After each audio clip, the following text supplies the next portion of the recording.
కానీ మీకు ఇంకో ఆశ్చర్యకరమైన విషయం ఏంటంటే, మనం ఎవరి గురించి సత్సంగం మేము కాదు. Okay. Okay. Okay. Okay. Shiva గారు. మీరు వారి గురించి చెప్తున్నారు. అర్థమైంది నాకు.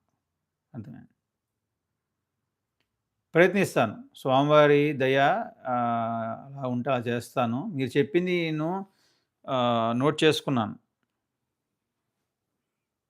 ఇంకో విశేషం మీరు గమనించారో లేదో, మనం ఎవరి గురించి సత్సంగం చేసుకుంటున్నామో, అంటే ఏ యోగి గురించి కానీ, దేని గురించి. ఆ వీడియో, ఆ సత్సంగం మరి ఎట్లా వెళ్తుందో కానీ, ఆ కుటుంబ సభ్యులకి వెళుతోంది. అది చాలా విచిత్రంగా. అసలు మీకు ఇంకో వింత ఏం చెప్పాలంటే ఇంతవరకు చెప్పలేదు. మౌనస్వామి వారి గురించి సత్సంగం చేసుకున్నాం. అవునా? మీలో ఎంతమంది చూసారు మౌనస్వామి వారి సత్సంగం? చూసిన వాళ్ళెవరైనా ఉన్నారా మౌనస్వామి వారి గురించి? మౌనస్వామి వారి సత్సంగం చేసుకుంటే, అది నాకు ఇంకో అనుమానం ఏమొచ్చిందంటే, అసలు మౌనస్వామి వారి కుటుంబం ఎక్కడుందా అని చెప్పి నాకు అనుమానం వచ్చింది.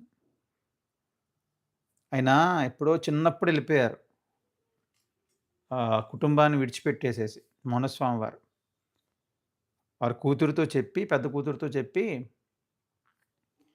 ఆయన సాధన కోసం వెళ్ళిపోయారు. తపస్సు కోసం వెళ్ళిపోయారు. ఒక అర్ధరాత్రి లేపారు పిల్లని. అమ్మా నువ్వు పని మీద బయటికి వెళ్ళొస్తాను. తలుపులేసుకొని చెప్పి వెళ్ళిపోయారు అంతే.